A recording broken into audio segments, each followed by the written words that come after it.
के चरणों में। और आज मैं बहुत खुश हूँ कि ये पोर्टल जो है, जो चल रहा है, इसके माध्यम से अपनी बातों को लोग रख पा रहे हैं। तो शायद मैं अगर ये पोर्टल नहीं चलता होता तो लोग क्या जानते कि स्वाति कहाँ पे है। लेकिन आज इस पोर्टल के माध्यम से मैं अपनी बात को रख पाऊँगी और दीदी हमारे क्या सारे लोग। अंधेरे में दीदी क्या अंधेरे में है, आपका फोटो नहीं आ रहा है? नहीं भैया, फोटो आ आ रहा रहा है है भैया।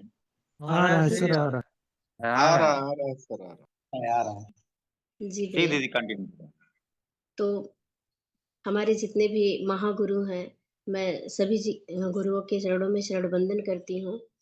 और नाम मेरा स्वाति मौर्य है। मैं दोस्तपुर सुल्तानपुर से हूँ। अगली भी मेरी बहुत सारी स्टोरियाँ आ चुकी हैं। जब मैं रॉयल्टी थी तभी से मेरी स्टोरी आ रही है। लेकिन ये स्टोरी जो आ रही है ना, स्टोरी बनती चली जा रही है। आज बहुत असीम कृपा है हमारे गुरु जी की, जो इस दुनिया में मुझे ले आए। अगर आज यहाँ नहीं लाए होते तो मैं यही सोचती हूँ कि तब मेरा क्या होता। कि अगर एक टाइम था कि मैं उस जिस दुनिया में थी, अगर वहां पे मैं रही होती तो तब मेरा क्या होता। तो आज मैं आपको बताना चाहूंगी कि हूँ तो मैं दोस्तपुर सुल्तानपुर से, लेकिन मौके पे मैं अगले 3 महीने से मेडिकल कॉलेज में हूँ, लखनऊ में, अपने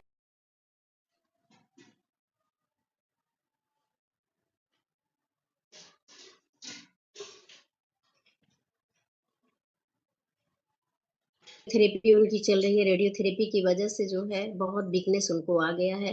खाने पीने की चीजें ले नहीं पा रहे हैं, छाले बहुत है, इसके वजह से बिल्कुल चलने में असमर्थ हैं वो। तो कहीं ना कहीं उनका देखभाल करना बहुत जरूरी होता, बहुत ज्यादा मुझे करना भी पड़ता है। इतना कोलाहल यहाँ रहता है, ये यहाँ पे मतलब बहुत सारे लोग रहते हैं, तो मैं मीटिंग लेने में असमर्थ थी। लेकिन एक ऐसा रूम है कि जहाँ पे 5 बेड है केवल।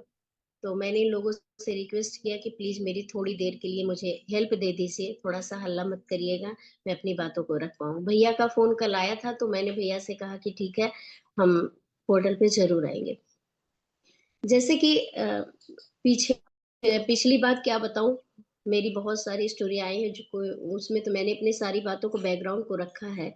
लेकिन मैं प्रेजेंट टाइम की बात करूं तो यहाँ पे क्या है कि जब से मैं आई हूँ 3 महीने में मैं देख रही हूँ कि जैसे हमारी कंपनी स्वास्थ्य रक्षा पे काम कर रही है ना, लेकिन मैं यहाँ पे देख रही हूँ कि 3 महीने में मैं 30 दिन भोजन नहीं करी हूँ यहाँ पे। क्यों? क्योंकि यहाँ पे कोई चीज अच्छा है ही नहीं है। कहीं भी जाओ इतना मिलावट, इतना मिलावट कि जुबान पे रख लो तो पता चल जाए कि हाँ मिलावट है। यहाँ पे भोजन करने लायक नहीं है। यहाँ की स्थितियां इतनी खराब है, इतनी खराब है कि देखने के बाद रूह कप जा रही है। ऐसे ऐसे पेशेंट है कि उनको देख लो तो जैसे लगता है कि कैसे इनकी फैमिली इनको जो है ले जाएगी घर, ये लौट के वापस जाएंगे भी कि नहीं जाएंगे। सबसे बड़ी चीज तो यही है। दुनिया में सबसे बड़ी चीज यही है। पैसा तो सारे लोग हम लोग कमा लेंगे कहीं ना कहीं से, लेकिन अगर हमारा स्वास्थ्य ही अच्छा ना हो तो किसी काम का नहीं है। वो चीजों को मैं बहुत करीब से, तमाम सारी मौत डेली हो रही है मेरी आंखों के सामने, मैं देख रही हूँ। अपने आप को मैं कितना सुरक्षित समझ रही हूँ कि जिस जगह पे मैं हूँ मैं कितनी सुरक्षित हूँ। आज मैं 3 महीने से यहाँ हूँ, लेकिन कोई महीना बाकी नहीं गया है कि इस महीने में मेरी इनकम नहीं आ रही है। सोचने की बात है। मैं अपनी बहनों से रिक्वेस्ट करती हूँ कि जैसे भी आप आ गए हो, एक टाइम था कि जब गुरुजी मेरी आईडी लगाने जाते थे, 3 साल मेरी चौखट पे अपनी जूती घिस दिए, लेकिन मैं अपनी आईडी लगाने के लिए तैयार नहीं थी। आज मैं गुरुजी को भगवान से कम नहीं समझती हूँ। उन चीजों को आदमी तब समझता है ना कि जब उसको उस चीज का अभाव महसूस होता है कि आज जैसे ये इनकम आ रही है हर महीने, तो अब मुझे लग रहा है कि उस टाइम पे गुरुदेव क्या सोच के मेरे घर बार बार बार आते थे और मैं उनको क्यों गोली देती थी। उस टाइम पे मुझे ऐसा नहीं करना था। लेकिन आज मेरी जितनी नई बहनें लगी हैं, जितने मेरे भाई लगे हैं, नए आए हैं, आप प्लीज इसको बिल्कुल इग्नोर मत करिएगा। ये सिस्टम नहीं है, वरदान है हमारे लिए। आज अगर नहीं कर रही होती, ये जो पैसे मेरे पास आ रहे हैं, हस्बैंड से 1-1 रुपया मांगती, मुझे अच्छा लगता? कतई नहीं अच्छा लगता। मैं दवा लेने चली जाती हूँ, मैं कोई भी सामान होता है जैसे भी वहां डॉक्टर लिखे नहीं कि मैं तुरंत पहुंच जाती हूँ लेने। हस्बैंड मेरे पूछते भी हैं पैसे हैं तेरे पास, हाँ बोलती हूँ है। तो कहीं न कहीं अब उनको लग रहा होगा कि हाँ, अभी आज मैंने उनको बोला कि सुबह में आप उठिएगा तो मुझे एक बारी प्लीज़ जो है जगा दीजिएगा, हो सकता है मेरी आँखें लग जाएँ, मैं बहुत देर में सोती हूँ। वो सुबह में उठ के मुझे जगा दिए, कहे कि उठ जा, आज तेरी स्टोरी लगी है। सोचिए वही इंसान है जो कि एक पल आरसीएम का नाम अगर हम ले लेते हैं ना, तो समझ लीजिए हमने कोई अपराध कर दिया हो। ऐसे वो इंसान थे, आरसीएम का नाम ले लेते, तो सोचते थे कि कब ये मेरा घर छोड़ के चली जाए। मेरी तलाक तक नौबत आई थी, स्टाम्प पेपर लेके बैठे थे कि हाँ, इस पे लिख दे तू मेरी पत्नी नहीं है, तू लिख इस पे, तब जाके तू जाके आरसीएम कर, नहीं तो नहीं करना, मेरे साथ रह के नहीं करना, तो मेरी नाक कटवाएगी। वो परिस्थितियाँ इनके साथ मैंने झेला है। मुझे घर से निकाल दिए थे इसके लिए। क्या-क्या नहीं हुआ मेरे साथ, लेकिन आज मैं धन्यवाद देती हूँ फिर से, इस सिस्टम को धन्यवाद देती हूँ, उन गुरु को मैं धन्यवाद देती हूँ। मेरे बहुत सारे अपलाइन हैं जो मेरा हमेशा साथ देते रहते हैं, मैं उनका धन्यवाद देती हूँ कि आज मैं जिस स्थान पे हूँ, बहुत अच्छे स्थान पे हूँ। आज मुझे गर्व है इस सिस्टम पे कि यहाँ पे अगर मैं आई, जैसे मैं वहाँ पे रहा करती थी अपने गाँव में, अगर वैसे मैं रहती होती, तो आज यहाँ अपने हस्बैंड को लेके मैं सर्वाइव भी नहीं कर पाती, क्योंकि नॉलेज नहीं होता और ना नॉलेज होने की वजह से ही मेरी आँखों के सामने 3-3 लोग डेथ कर गए। यहीं पे मैंने देखा है। क्यों? क्योंकि उनको दवा कुछ और देना हो, कुछ और दे रहे हैं, ट्रीटमेंट कायदे से नहीं कर पा रहे हैं, लोगों का एफर्ट जा रहा है, बह जा रहा है, पक जा रहा है, लोग चले जा रहे हैं यहीं आँखों के सामने, रूह कँप जा रही है देख के। तो मैं सबसे रिक्वेस्ट करती हूँ कि सिस्टम बहुत अच्छा है और वो बहुत शुभ मुहूर्त रहा होगा जिस मुहूर्त में मेरी आईडी लगी थी।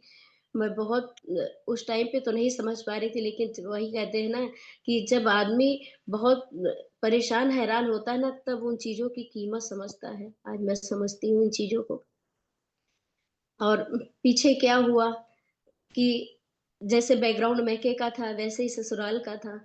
तो बिल्कुल जायज़-सी बात है कि जब वहाँ पे बैकग्राउंड ही नहीं सही है, लोग पढ़े-लिखे नहीं हैं, तो कितनी इज़्ज़त करेंगे, कैसे मुझे काम करने देंगे, वो सारी चीज़ें अपने साथ जो घटित हुई, उन चीज़ों को तो मैं भूल ही जा रही हूँ क्योंकि कहते हैं ना कि दर्द जब हद से गुज़रता है तो गा लेते हैं, फिर रोने की इच्छा नहीं होती है, वो आँसू सूख जाते हैं।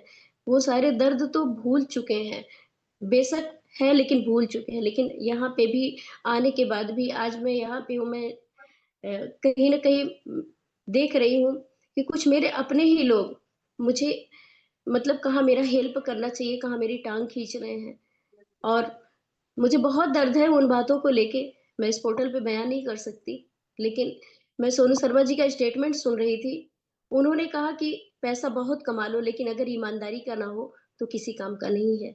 इसलिए कुछ मेरे अपने ही लोग हैं जो मुझे इतना दर्द दे रहे हैं, मेरे ना रहने पे मुझे मेरा हेल्प करना चाहिए, मेरी ऊपर से टाँग खींच रहे हैं। ये मुझे बिल्कुल पसंद तो नहीं आ रहा है और ना ही मैं अपने किसी भी अप्लायंस से शिकायत कर रही हूँ, लेकिन मैं अपने दर्द को बयाँ करूँ इस पोर्टल के माध्यम से, प्लीज़ ऐसा ना करें। मेरा हेल्प करें, अगर हो सके तो, क्योंकि आज मैं बहुत अकेली पड़ गई हूँ।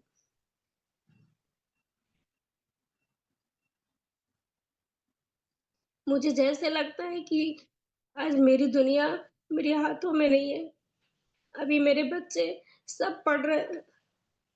पति की कंडीशन बहुत गड़बड़ है, बहुत गड़बड़ है। फिर भी हँसती-बोलती रहती हूँ, चलती रहती हूँ। पूरा दिन भूतों की तरह मैं भागती हूँ यहाँ पे, अकेली हूँ।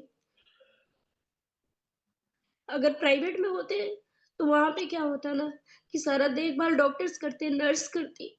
लेकिन यहाँ आने के बाद बहुत दौड़ना पड़ता है। उतना मैं 3 साल फील्ड में नहीं दौड़ी हूँ, जितना यहाँ मैं 3 महीने में दौड़ी हूँ। मेरे पैर यूँ मोटे-मोटे सूज सूज गए थे, सूजन आ गया था दौड़ते-दौड़ते। आज भी दौड़ती हूँ, तो बहुत मैं परेशान हूँ अंदर से, लेकिन नहीं कह सकती। अपने दर्द को मैं नहीं बता सकती मैं कितना परेशान हूँ। लेकिन आपसे रिक्वेस्ट है, प्लीज़ हो सके तो प्लीज़ हेल्प करिए, परेशान नहीं। मेरे मेरे गुरु हैं, सब मुझे बहुत प्यार करते हैं। आज डीके सर जी की वजह से सब कुछ सीखी हूँ। उनका तो पूरी ज़िंदगी मैं कभी भी भुला नहीं सकती, सर जो कुछ भी सिखा दिए, आज वही है कि आज यहाँ काम दे रहा है। उनके बताए हुए मार्ग पे चलती हूँ, तो सारी चीज़ें यहाँ पे मैं कर पा रही हूँ, सर्वाइव कर पा रही हूँ। बहुत ही अच्छा लग रहा है। यहाँ से भी मैं फ़ोन से अपने काम को कर रही हूँ, बातचीत करती हूँ अपनी टीम से, मीटिंग भी करती हूँ। तो आप सबसे रिक्वेस्ट है और ज़्यादा कुछ आज मैं बिल्कुल कह नहीं पा रही हूँ और आज यहाँ हॉस्पिटल में रह के मैं क्षमा प्रार्थी हूँ, ड्रेस कोड में नहीं हूँ, तो और बाकी चीज़ें जो भी चल रही हैं, ठीक चल रही हैं। पिछली ज़िंदगी से तो अच्छी ही है कि कम से कम वो बाउंडेशन हटा, जिन बाउंडेशन की वज़ह से मुझे लगता था कि मैं कभी इस काम को कर ही नहीं पाऊँगी। पहले जो इतनी इतनी परेशानियाँ थी कि घर के बाहर क्यों जा रही हो? तुम महिला हो, तो मेरी नाक कटवा दे रही हो।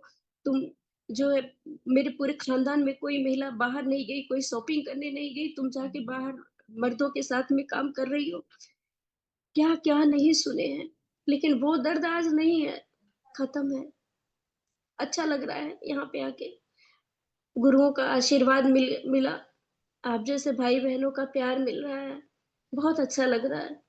बस आप लोग दुआ करिएगा कि मेरे हस्बैंड बहुत अच्छे हो, जल्दी से अच्छे हो जाएँ। मैं आप सबके बीच में आ जाऊँ और मैं भी आप सबके साथ मिल के काम करूँ। मुझे बहुत बड़े मेरे सपने हैं, बहुत बड़े हैं।